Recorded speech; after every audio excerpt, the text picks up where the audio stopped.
and welcome back or welcome to Sharp Scratch. I'm your host Zaynah Khan, a medical student at King's College London, and this year the editorial scholar at the BMJ, taking over from George, who you may have listened to previously. Today is the final episode I'm bringing back from the archives. The episode was first aired in April 2024 and it's on reasons to be hopeful. Sometimes within medicine, with changes in the medical curriculum and training, it can be hard to remember why you decided to do this in the first place. But reasons to be hopeful reminds me of my initial motivations for this career. I hope that you're able to find it as reassuring as I did, and I'll pass you on over to Ava now.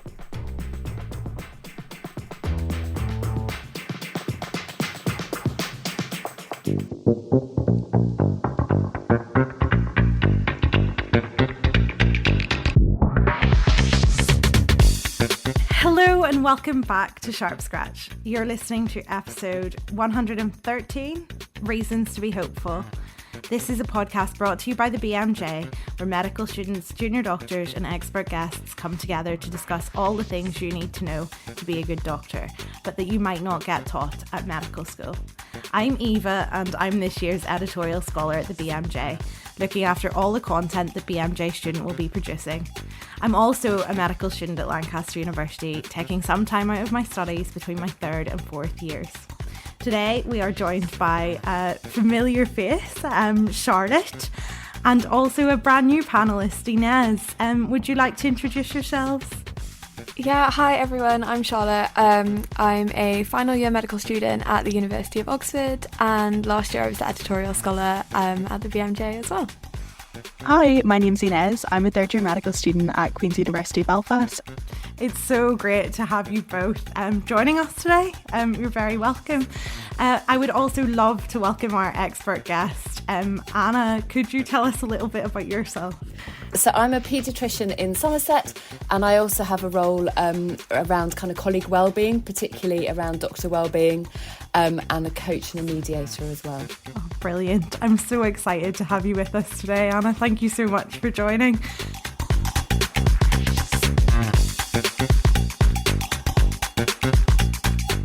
With the rapid unfolding of recent events in medicine, from low pay to staffing crisis to the rapid changes to the face of our postgraduate training, it can be easy to lose all hope for the future. But is this really the case? A recent BMJ research paper found that cancer survival has doubled in the UK in the last 50 years, and that sounds like a reason to be hopeful to me. So I thought in this episode we could unpack that a little bit more. What does it mean to be hopeful? Is there any hope left for a better future? Anna, I thought we could start by just asking, what actually is hope? Yeah, gosh, it's fascinating. So I've got lots of reasons to be hopeful. Just looking at the three of you today, I am by nature a very optimistic person. And for me, hope is similar but different to optimism, and I think that's sometimes where we go wrong. So you probably need hope most when something's happened, when you're in despair or when you're fearful. So I think there's that element. But I think there's also something really important about hope in that it's not blind optimism. Nick Cave talks about hope is optimism with a broken heart, which I think is rather beautiful.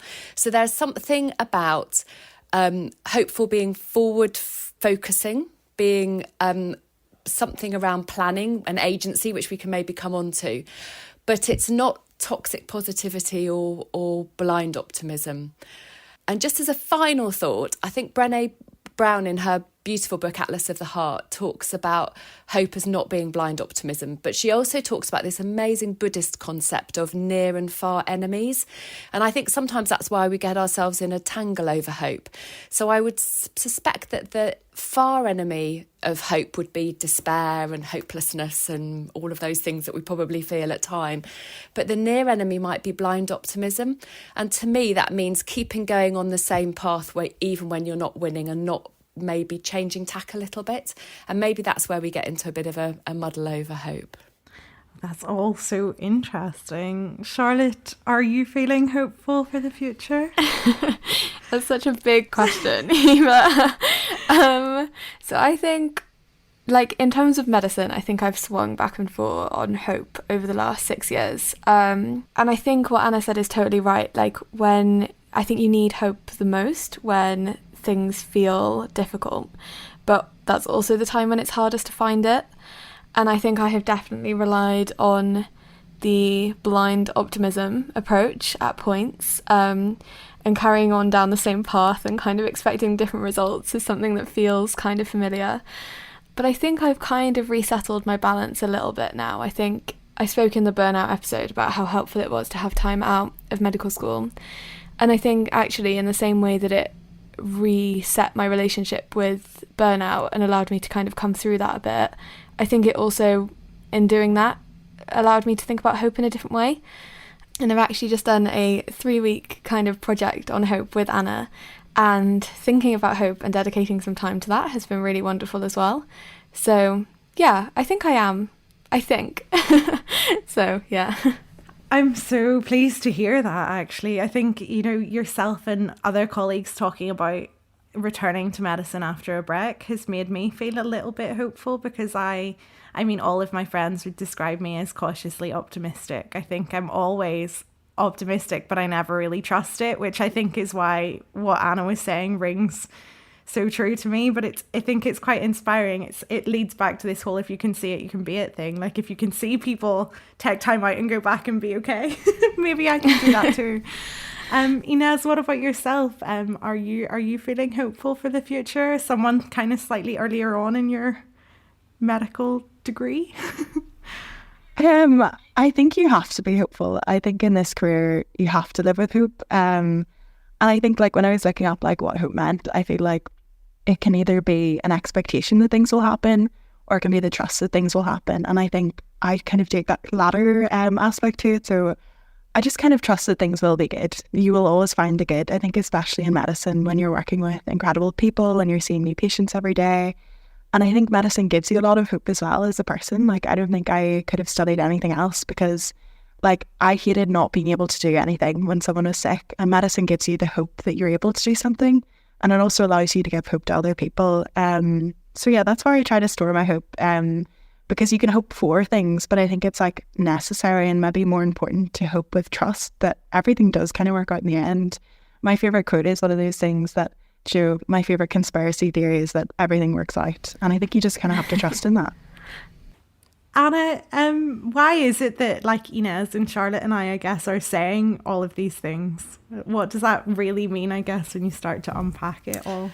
So I just think it's fascinating. So just listening to the three of you, I wonder if actually what we should talk about more is collective hope. So we don't have to individually be hopeful all the time. We're human beings, aren't we? We are a naturally social species. Yeah, even the introverts and the extroverts. We all need people. We all need community. And I think probably through the reading that Charlotte and I did and the discussions that we had, there's something I think really powerful about collective hope. And one of the books that we read, Hope in the Dark by Rebecca Solnit, really talks about hope as being a real foundation for activism. And I think that's really powerful. There's a lot around at the moment, isn't there, that we feel very powerless to change. But then when you read so much about grassroots activism that often started with one or two people, often being hopeful in following real despair when they had really challenging things happen to them, then there's something I think really powerful for us to take away from that. And I think collective hope is probably something that we navigate. And certainly we all have times where we're feeling less optimistic, more tired, less hopeful. And perhaps what we need is someone else carrying that for a little while with us, and then we perhaps pick it up. I don't know if that resonates. It just really came through from what the three of you were saying. I think the idea of someone else carrying it, your phrasing there, I think was really beautiful. Like, because I guess so much of medicine can be so heavy, and you so often hear things described as very heavy or hard. The like, I don't know, the visual metaphor, if you will, it definitely resonated with me. Yeah, and you don't have to surrender hope. So I think, again, I'm probably misquoting her, but she talks about hope as a gift that you don't have to surrender. So you don't necessarily have to surrender it, but sometimes it's just too heavy, isn't it? You can't carry it all on your own. So you don't have to throw it away, but perhaps you can kind of share it with someone. I quite like that. I also quite like the fact that and that this comes back to the plan and the agency bit that Snyder talks about. You don't necessarily have to have an end goal, you just have to have the next few steps. And I quite like that kind of, you're not necessarily sure, so you can remain hopeful even though the path ahead isn't very clear. And there's that kind of trust in yourself and perhaps the company of others to keep going that I quite like as well. Yeah, I think that's where I trip up actually, is like trying to see too far down to the end of the path, and then I think that can become really overwhelming, and it's quite hard to have hope that far in the future, if that makes sense. Like, to carry hope that extends like several years can be quite difficult. So yeah, I agree with Anna. It's just finding the next little bits and reasons to keep going through those bits, I think, is quite important. And the trust in yourself thing, I think, is really quite like a significant part of that. And I think some of the reading that I've done around patients and families that have perhaps coming to terms with life-limiting illnesses, and their path, has suddenly become much shorter. Their lifespan has become much shorter. Often the aims and the hopes are really small but really poignant. And I think that's the other thing, is that it doesn't have to be a really big thing. It can be a really small thing. So there's something about that.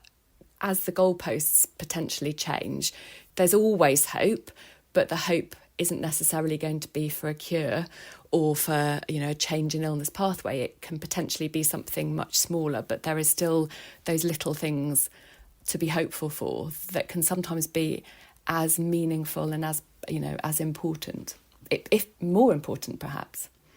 I think this is something that I definitely felt as a medical student as well, because I think everyone kind of goes into medicine saying like, oh, I want to treat people, I want to cure people. Sometimes you can't cure people, but you can ensure that they have a better quality of life, a better life, even if it is limited. And I think that's something that's hard to come to terms with as well, because you think, oh, well, there's no hope for a cure, but that doesn't mean that there's no hope. And I think it's important to, like you said, readjust what hope means to you, especially when you're in your early years, so that as you go throughout your career, you're able to adjust that when things change and when challenges arise, because there has been so many challenges in the health system, and I think they're getting greater, but I think that means that our resilience has to get greater as well. Yeah. And I think when you can't control so much of what's going on externally, what can you control? Well, there's some element of control that you have over the consultation on an individual basis with each other, or with a family, if I'm seeing a family in clinic, and those meaningful connections are potentially really important, I think, for us as clinicians as well.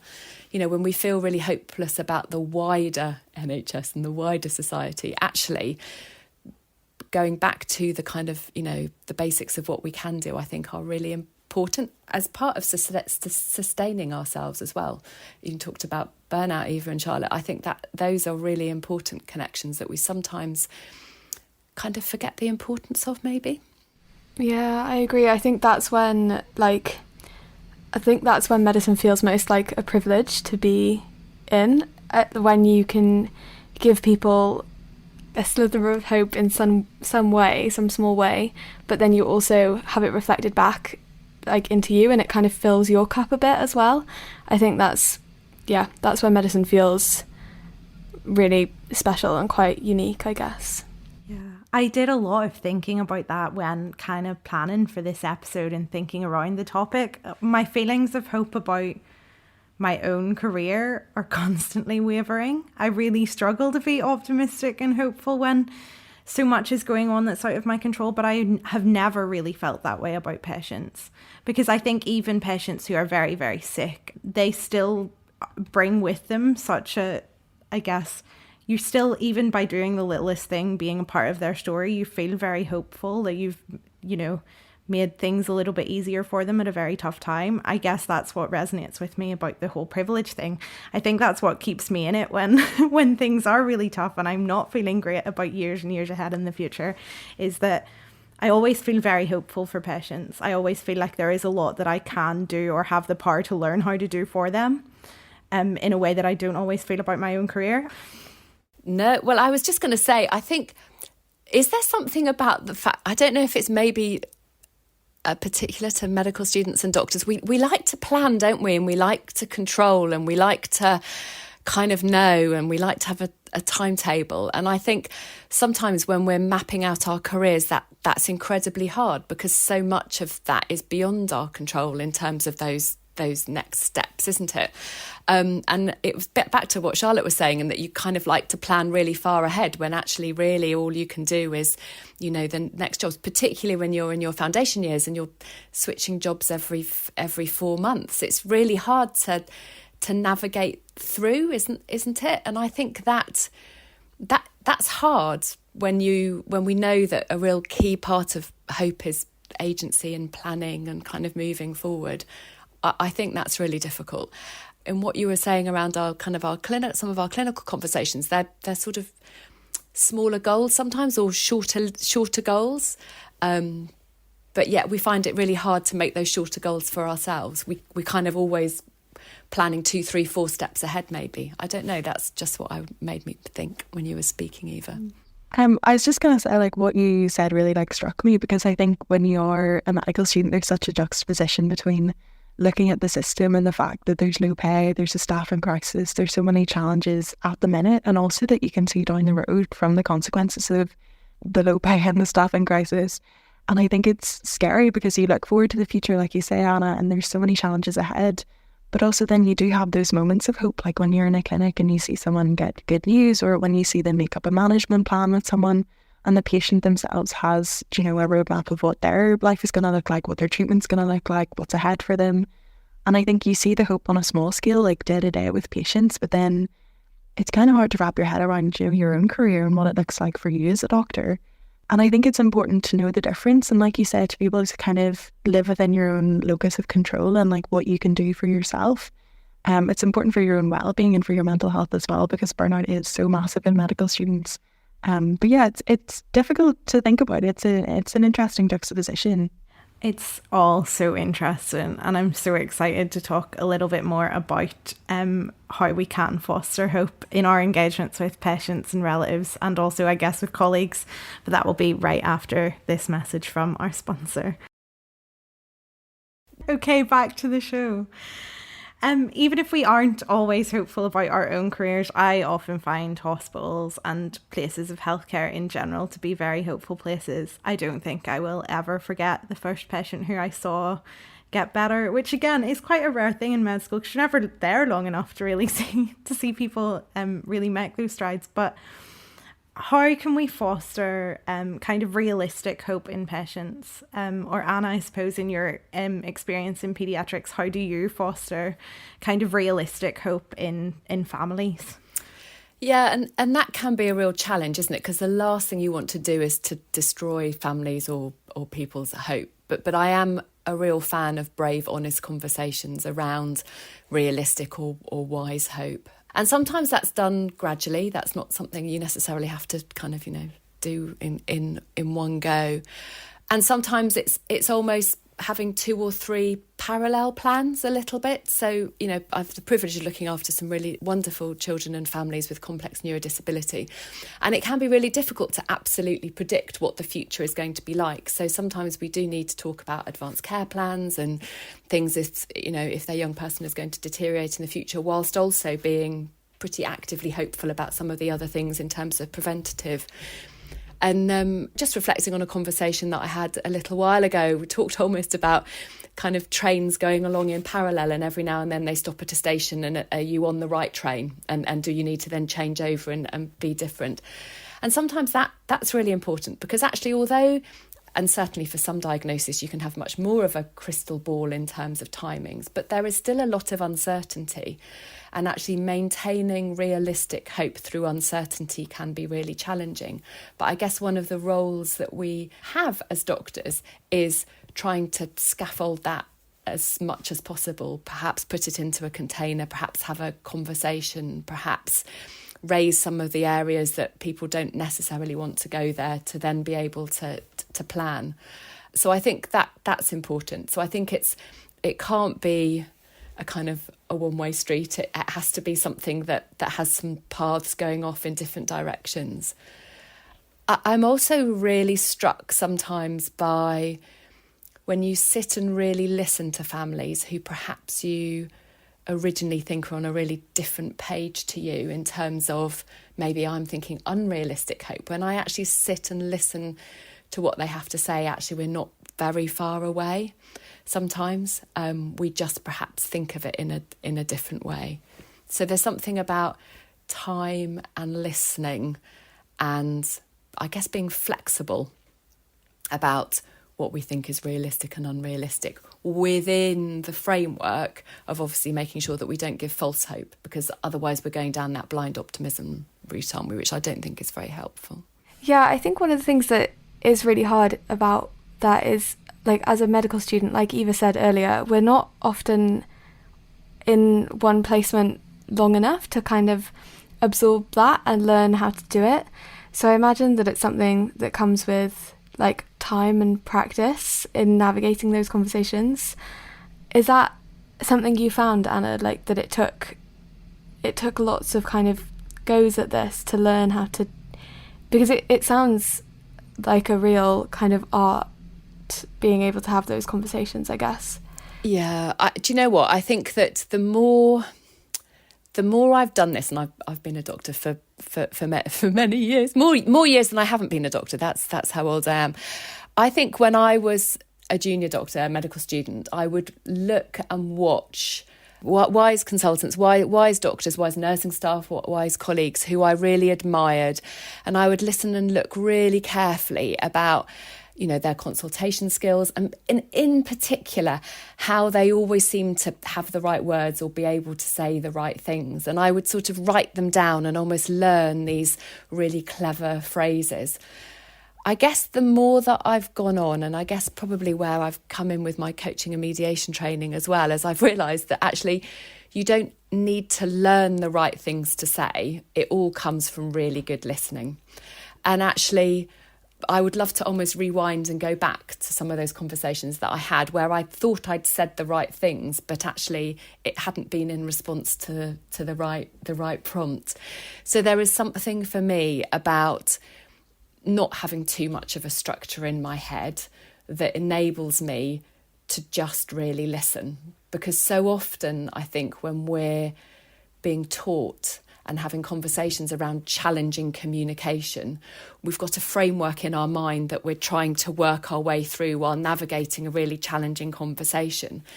And I think the really important part of that is it's like having a script, but you only have what you're saying. You don't have what the other person's saying because the patient or the family hasn't seen the script.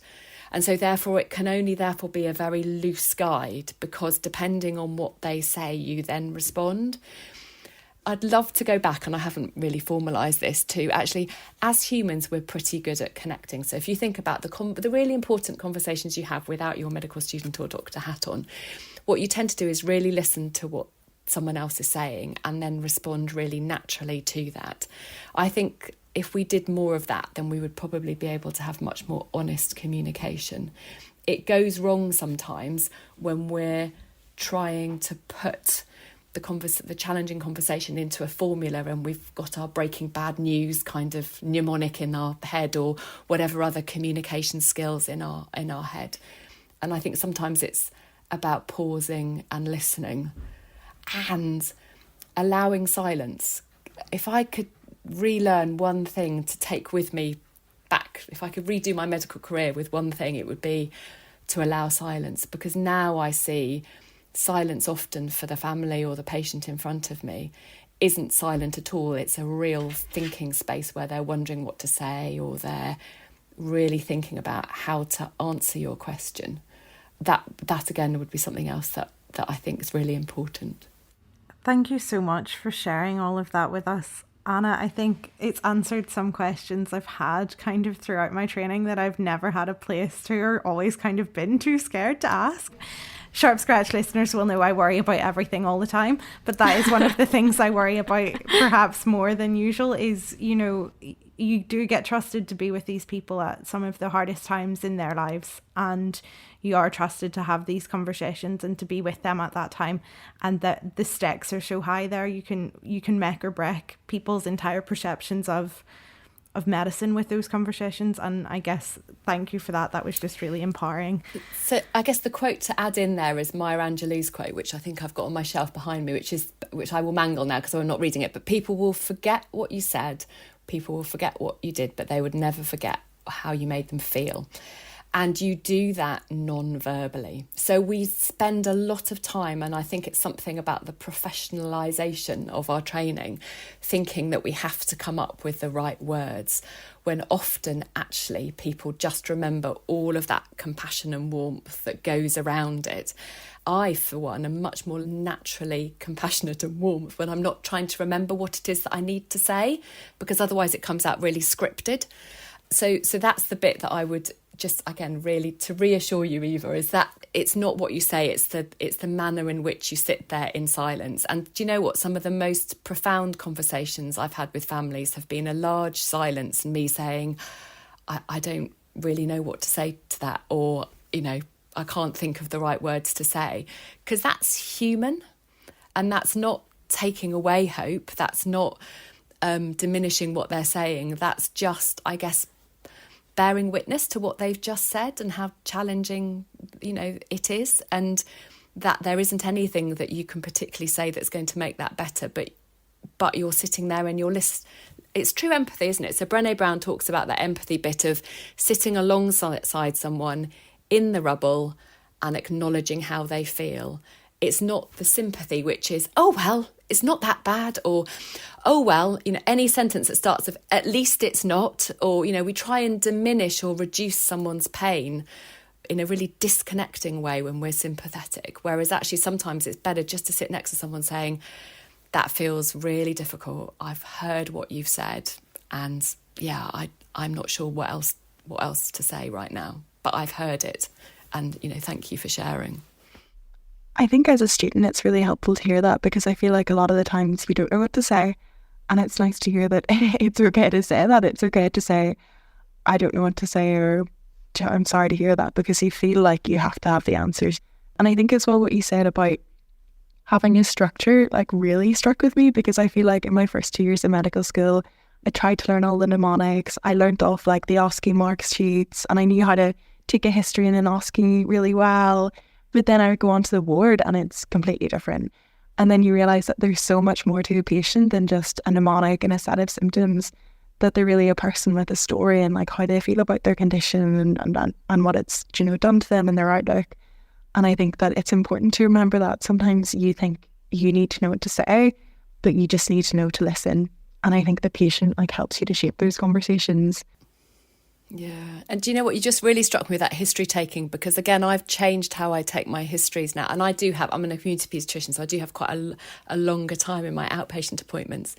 And I used to be really aware that I would ask a kind of openish question to start with, but really I was wanting to ask the questions and get the answers so that we could kind of move on through the history.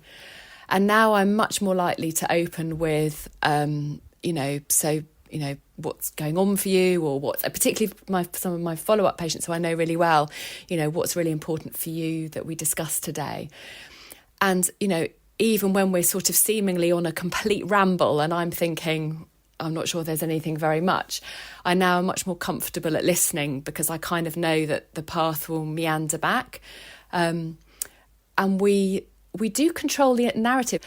But back to what you were saying, Ines, in terms of giving patients and families time, and I guess as medical students sometimes you have that luxury of just finding out more beyond the diagnosis, is something that I think is incredibly powerful and hopeful and important, and actually potentially an increasingly important role, I think, where for you guys in a NHS system that is very time pressured. Just being able to sit down and tell your story, I would think must be really powerful.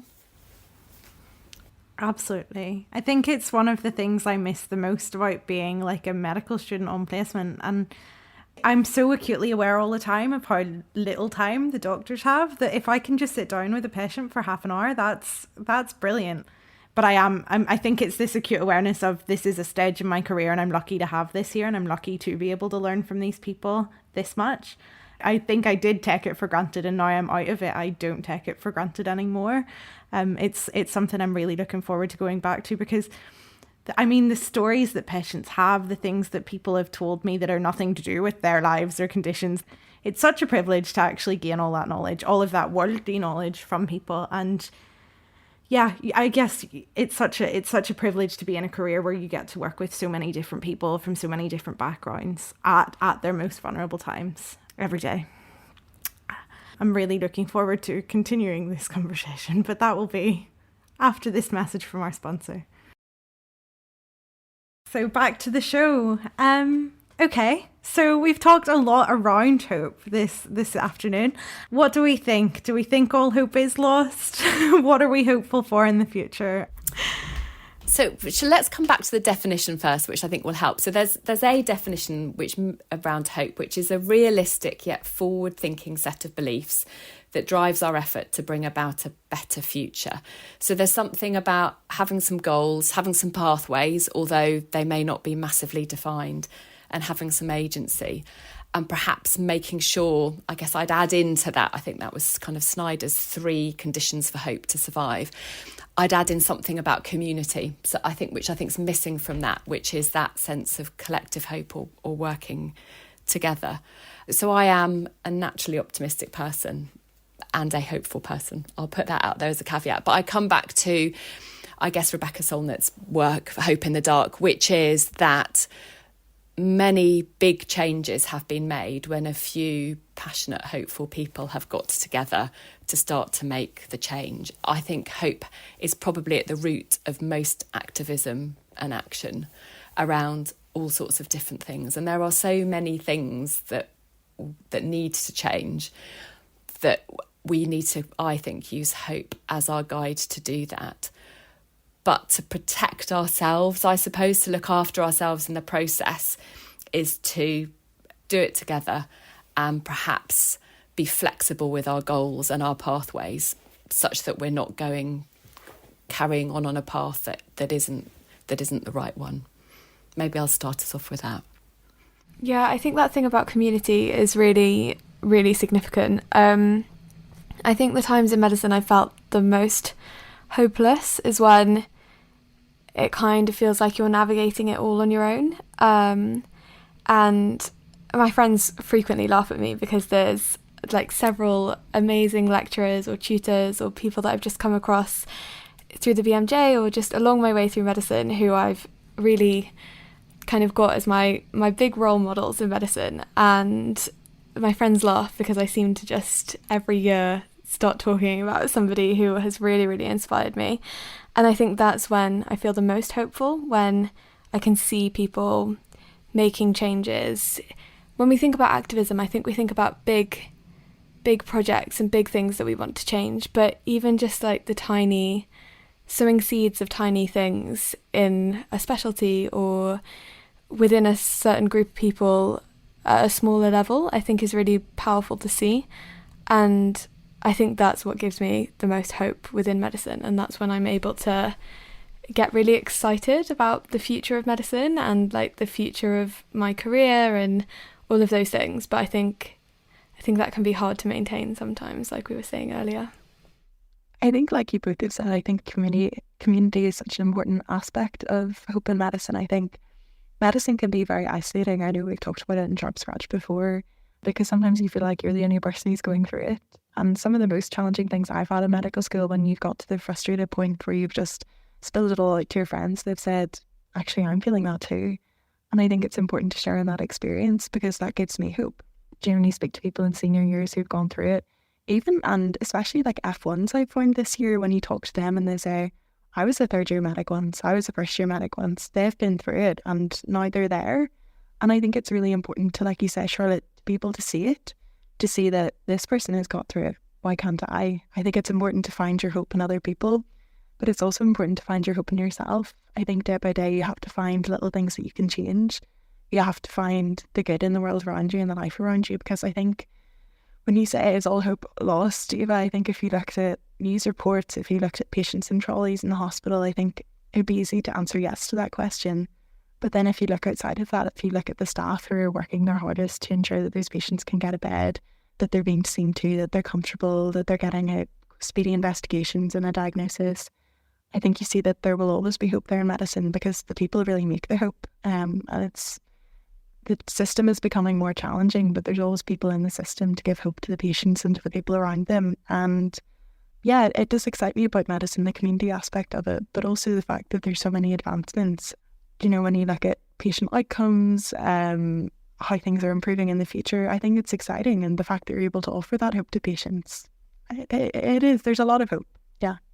This has been such a lovely conversation. I think I agree. I think a lot of my hopelessness comes from loneliness and rabbit holes. And I think as soon as I set foot in hospitals and actually speaking to patients about their interactions with doctors, they're usually quite positive. Like, patients generally, in my experience, are quite hopeful. And I think it's so true what I guess Anna and Charlotte touched on as well. Like, it's not about fixing everything overnight. It's not about fixing the unfixable. It's about making changes for individual people that make their days better and make things easier for them.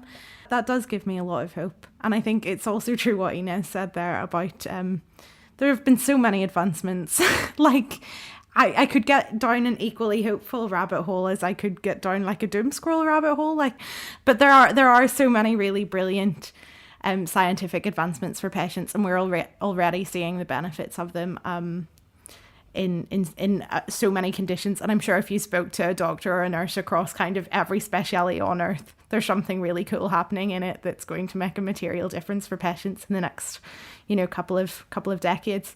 So that makes me actually very excited to continue kind of practicing medicine in some form or another. I'm very hopeful for the future. Just reminded me, Eva, there is some quite interesting research around hope and patient outcomes as well. It's a little bit mixed, the literature, but there certainly is some literature around if patients have more hope, then sometimes their clinical outcomes are better. So I'm just going to throw in another Rebecca Solnit quote, which is that hope just means another world might be possible, not promised, not guaranteed. Hope calls for action, and action is impossible without hope.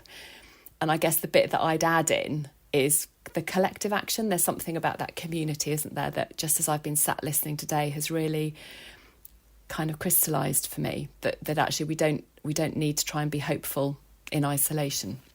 Yeah, I think that's really interesting. One of the podcasts I listened to while we were kind of doing our project on hope had 5 strategies for hope, and they're all brilliant. But there's one about harnessing the power of uncertainty. And it kind of reminded me, Inez, of what you were saying earlier, as well as what Anna said just then about your kind of favourite conspiracy theory being that everything will turn out okay in some way. And I guess a lot of that is about occasionally readjusting what your definition of okay is and what that means for everything to turn out well.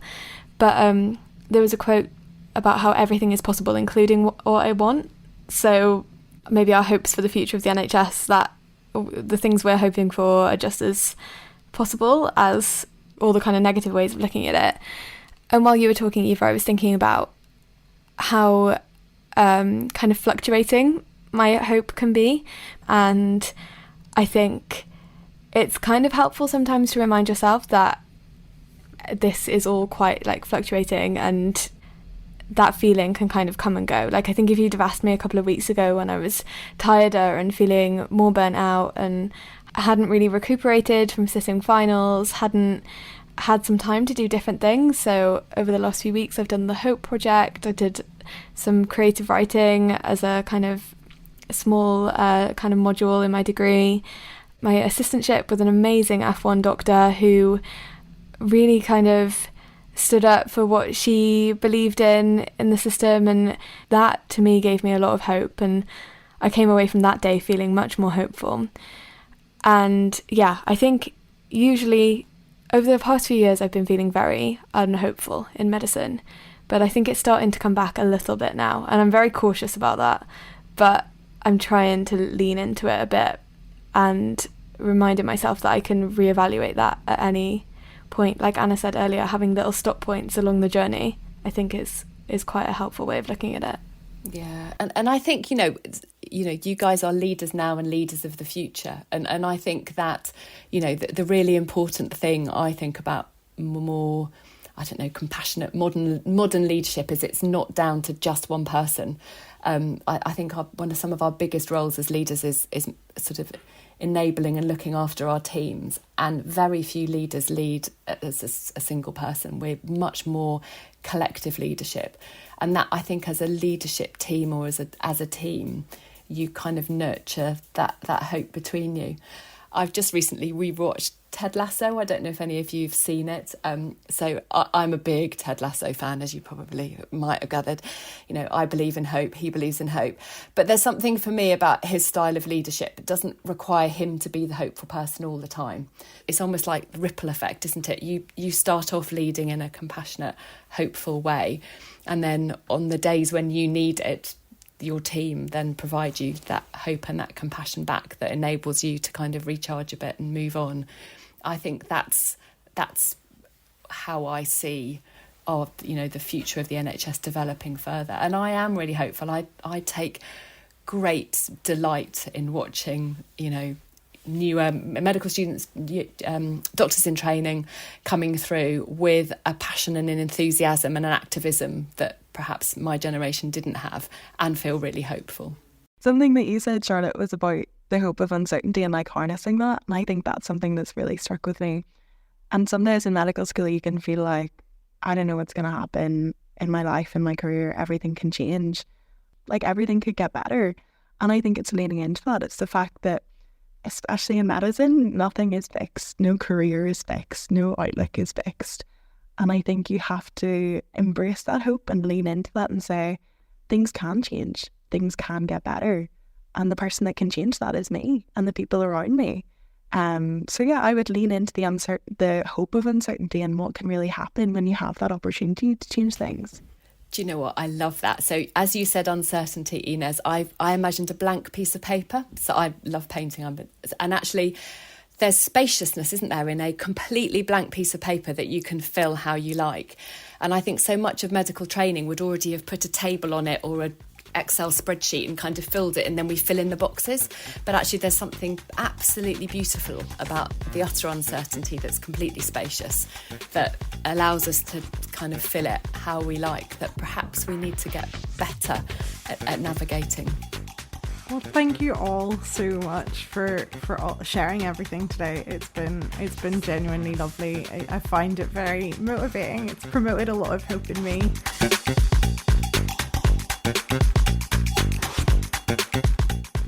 Sadly, I think that is all that we have time for, but thank you everyone for joining us, and thank you to everyone at home for listening to today's episode of Sharp Scratch.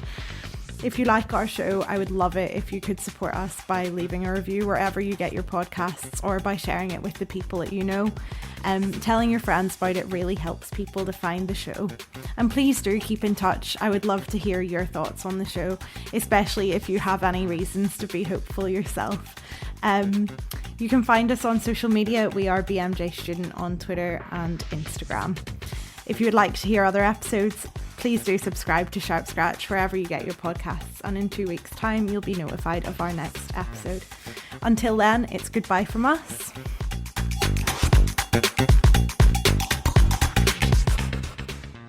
That wraps up our final archived episode, Reasons to be Hopeful.